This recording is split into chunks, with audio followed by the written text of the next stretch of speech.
Assalamualaikum dan salam sejahtera. Saya tengok beberapa bulan ini, penyokong kerajaan dan penyokong pembangkang tidak ada isu.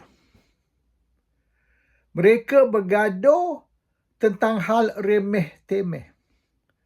Misalan isu baku teh, isu Coldplay, isu Kampung Baru Cina, dan macam-macam lagi yang boleh kita anggap sebagai non-issue, tapi dijadikan sebagai isu hanya untuk nak bergaduh. So they create the issue just so that they can quarrel. Dan saya tengok yang masalah rakyat, masalah negara, masalah ekonomi, masalah ringgit masih menghadapi masalah, tapi tak ada saya tengok mana-mana pihak, baik pihak penyokong pembangkang, pihak penyokong kerajaan mengeluarkan apa-apa hujah yang boleh membantu. None of the arguments help the rakyat, help the economy, help the country atau apa sekalipun. Cuma komen dia is condemn sajalah. Kerajaan bodoh, inilah, itulah. So kalau kerajaan bodoh, bagaimana kalau nak jadi pandai? Apa cadangan ataupun proposal dari pembangkang untuk kerajaan ni jadi pandai? Tak ada. Cuma dia orang boleh komen setakat awak bodoh. So kalau saya bodoh, cara mana saya nak jadi pandai? Itu komen pasal lah. So it's only allegation bahawasanya kerajaan gagal, kerajaan lemah. Tapi kalau tanya mereka, okey, katalah saya setuju. Misalan, say I agree with you. Kerajaan ni banyak buat kesilapan, kerajaan ni lemah, kerajaan ni gagal. Apa sepatut kerajaan buat? Actually, apa sepatut kerajaan buat? Diorang tak ada cadangan tau. They don't have any ideas. They only know kerajaan ni bodoh. Dia tak tahu cara mana kita nak pandaikan kerajaan ni, sekolahkan kerajaan ni. Tak ada. So I see that dia punya kritikan tak ikhlas, not sincere. They are not giving constructive criticism. They just give condemnation. No constructive criticism. So kita tak boleh pakai itu. Manusia yang banyak condemn tanpa memberitahu what is the correct way to do things. So that's one lah.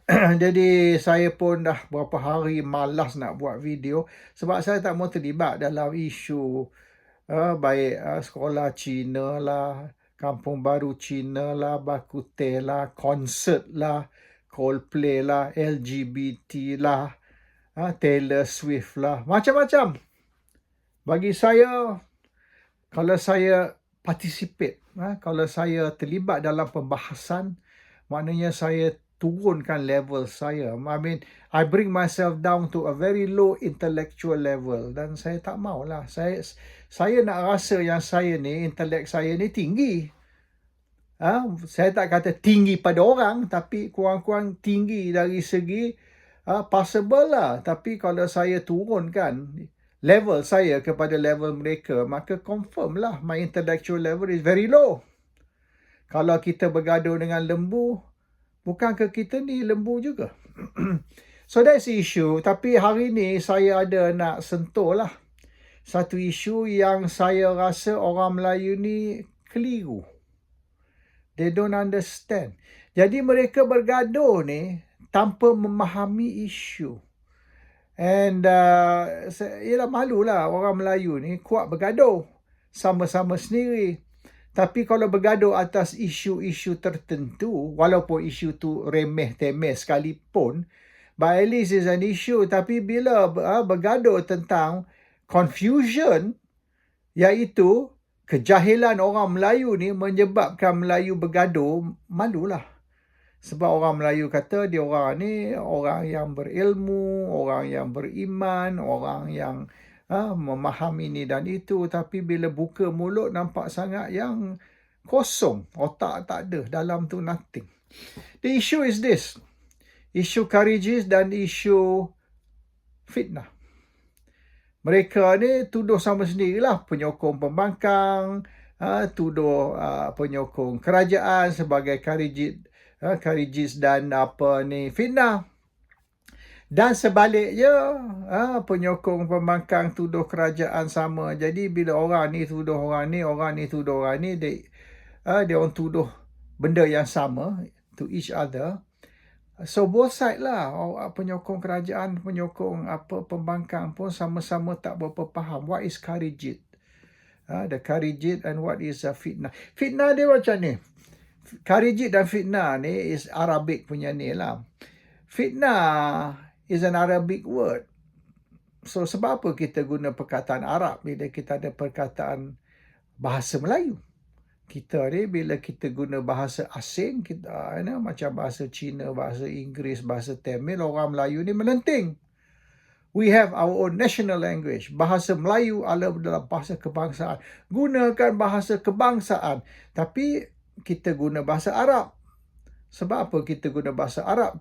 Kita sendiri tak guna bahasa Melayu. Fitnah is actually rebellion. Ataupun tindakan memerontak. Bila kita memerontak or we rebel, maka kita fitnah. Sebab tu peperangan yang pertama di antara Khalifah Ali, the fourth Caliph of Islam, dan Muawiyah, peperangan tu dipanggil the first fitnah. Fitnah pertama. Fitnah pertama ialah the first rebellion. Bukan the first pembohongan. Fitnah is not pembohongan. Fitnah is rebellion. Memerontak. Jadi, pemberontakan yang pertama, the first fitnah, is Muawiyah nak rebel against Ali. Maknanya dia orang ni nak minta merdeka lah. Muawiyah ni tak mau duduk di bawah pemerintahan Madinah. So sekarang ni kawasan Muawiyah ni kita panggil Iraq, dan Madinah ni is now Saudi Arabia. So maknanya Iraq ni dia nak break away. Iraq nak break away from Saudi, kalau modern times lah. Sama macam kes ni tahun 65 Singapore break away from Malaysia. So that one, tapi Singapore dengan Malaysia they do amicably, maknanya setuju sama setuju. Dia bukan maknanya armed rebellion ataupun memerontak menggunakan senjata macam kes fitnah pertama. So when we say fitnah, that means we are rebelling against authority. Kita rebel against the government. Kita break away. So fitnah yang pertama berlaku tu dilancar oleh Muawiyah, dan Muawiyah kalah. Muawiyah kalah tu Ali menang.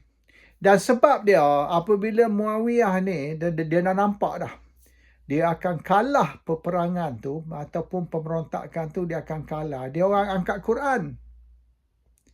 Dia taruh Quran di ujung pedang. Taruh Quran di ujung pedang, dia orang angkat Quran. Bila Ali nampak Quran tu, dia arah tentera dia, stop. The war is over. Jangan serang lagi tentera Muawiyah sebab dia dah surrender. Dengan dia angkat Quran, letak di hujung pedang, angkat, maknanya that's the end of the war. Kita tamat peperangan. So Ali berilah Muawiyah dengan tentera dia safe passage lah. Mana you balik lah. You go back to Iraq, and then kita stop peperangan. Ada kumpulan fundamentalist. Fundamentalist ni penyokong Ali. Fundamentalist ni, apa kita panggil lah in modern language, fundamentalist ni, they subscribe to the fundamentals of Islam. Misalnya, fundamentals of Islam ni, arak haram, babi haram, LGBT dosa, judi tak boleh, bulan puasa you tak boleh makan, lunch dan sebagainya, you kena puasa, dan macam-macam lagi. So the fundamentals of Islam ni, dia orang pegang dia menegakkan fundamentals of Islam. So this fundamentalists, Islamic fundamentalists, kita masa tu kita panggil the Kharijites. So the Kharijit ni, apabila Ali memaafkan tentera Muawiyah, beri tentera Muawiyah ni balik tanpa dihukum. Sepatutnya mengikut the fundamentalist ataupun the Kharijit, Muawiyah dengan orang-orang dia perlu dipancung. The punishment for rebellion is beheading. Tapi Ali kata dia orang dah angkat Quran. Dia letak Quran ujung pedang, dia orang dah surrender. Dia said kita jangan apa-apakan dia. The fundamentalist tak setuju. The fundamentalist kata Islam perlu ditegakkan. Hukuman ke atas sesuatu manusia adalah hak Allah, bukan hak manusia. So Ali ni tindakan memaafkan Muawiyah dengan tentera ni mengambil alih tugas Allah. Allah kata pancung, awak kata tak apa, tak perlu pancung. So you taking over Allah's role. So itu yang mereka menentang. So awal dulu Kharijit ni menyokong Ali, lepas tu dia orang berpaling tadah. Dan akhirnya Ali pun dibunuh oleh orang Kharijit kemudian lah. So this is the story about Kharijit lah. Kharijit ni fundamentalist. Orang Melayu pun fundamentalist tau. Kebanyakan lah orang Melayu fundamentalist. Misalnya orang Melayu tak sokong say LGBT. Tak kisahlah. You penyokong kerajaan ke, penyokong pembangkang ke, mereka tak sokong LGBT. Mereka tak sokong sodomi. Mereka tak sokong hubungan seks sejenis, lelaki dengan lelaki, perempuan dengan perempuan. Dan mereka menentang Coldplay. Coldplay ni kecoh bila adakan konsert Coldplay. Kecoh sebab apa? Sebab Coldplay ni penyokong LGBT. So what? Dia sokong LGBT, bukan kita sokong LGBT. Kita nak tengok konsert Coldplay, tak boleh. We are fundamentalists. Kalau dia sokong LGBT, kita ban dia. Haram dari masuk ke Malaysia. Fundamentalist lah tu. So, boleh dikatakan majority, kebanyakan orang Melayu Kharijit. All. Tak kisahlah you sokong government ke, you sokong pembangkang, you are actually Kharijit. You are fundamentalists. This is very important. So, yang kita duduk tuduh sama-sama sendiri, pembangkang tuduh kerajaan, kerajaan tuduh pembangkang Kharijit. Actually, dua-dua Kharijit. Dua-dua. You are both. Saya tengok orang Melayu ni marah sangat dengan bakuteh. Sebab babi. Babi tu, so what's wrong? Apa ni, bakuteh babi. Tak boleh. Haram. Fundamentalist lah tu. Kharijit lah tu. Mereka yang menentang bakuteh, Kharijit. Mereka yang menentang Coldplay, Kharijit. You are all Kharijit. Saya tak kisah. Nak ada bakuteh lah. Nak ada pork dumpling pun lantak lah. Nak ada Coldplay ke apa. Elton John saya sokong. Elton John tu kahwin dengan lelaki tau. Worse than Coldplay. So Elton John kahwin dengan lelaki. Saya one of my favourite singer Elton John tau. Saya hari-hari saya duk main lagu Elton John. Saya bukan Kharijit.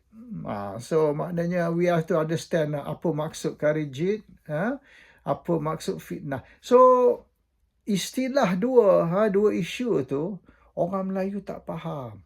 So bila dia kata awak ni Kharijit, maknanya awak ni memecahkan perpaduan. No, Kharijit is not pecahkan perpaduan orang Melayu atau perpaduan orang Islam. Itu bukan Kharijit. Kharijit ni yang menentang Coldplay. Sebab dia orang ni tak suka LGBT. Fitnah ni bukan bohong. Bohong-bohong lah. Fitnah ni rebellion. Memerontak. That is actually. Dan fitnah ni kalau ikut fundamentalist, ini hukuman bunuh. Dan dalam dunia moden pun sama. Kalau you memerontak, misalnya berlaku di beberapa negara Arab lah sebagai contoh, di Turki, dan beberapa negara Arab, termasuk di Egypt, Turki. Dalam sejarah 30-40 tahun kebelakangan ni ada rebellion tau, dibunuh di Turki, di Egypt, di Iraq, di Iran. Banyak rebellion dulu selepas Khomeini ambil alih, dibunuh, digantung di pasar raya tau. Dia orang letak kren di tengah-tengah pasar raya, dia gantung, tinggal mayat situ banyak hari. So maknanya until today dia orang still hukum bunuh, either pancung ataupun gantung orang yang melakukan pemberontakan ataupun orang yang fitnah. So Melayu ni dia guna fitnah dalam erti kata lain, karijit pun erti kata lain. So kalau kita nak pinjam lah perkataan Arab, istilah Arab tu, terlebih dahulu perlu kita faham apa maksud dia tu. Dan maksud dari segi kegunaan orang Melayu ni totally wrong.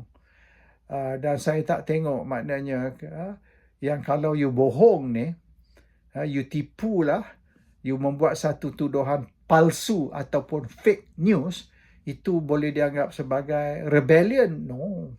So dia bukan fitnah, bohong. That's it, not fitnah. And then isu karijit ni, kalau kita kata you ni memecahkan rumah atau you ni memecahkan orang Melayu, that's not karijit. Karijit ni kalau you menentang konsep Coldplay. So itulah saya nak beri penjelasan sikit tentang tu. Tak apa, you nak debate tentang isu ni, debate lah. Walaupun bagi saya tidaklah begitu penting. Sebab kalau kita ban Coldplay sekalipun, rakyat tak akan kaya. Maknanya harga barang tak akan turun. Rakyat tidak akan ada duit ekstra untuk nak beli makanan. Sama ke? Kalau rakyat menderita lah. You ban lah Coldplay tu, tak ada beza. Hidupan rakyat tu kalau senang, kalau susah, no change. So bagi saya, tak perlu buang masa lah. So that's the issue lah as far as I'm concerned. Yang lain tu saya tak nampak yang saya nak komen. For the simple reason, those are non-issues. Jadi saya tak mau nampak yang saya ni pun turun ke level. I come down to the level of these very low intellectual people who argue about bak kuteh and this and that. Yang bagi saya, why are you talking about something that's absolutely not important? Assalamualaikum. Salam sejahtera.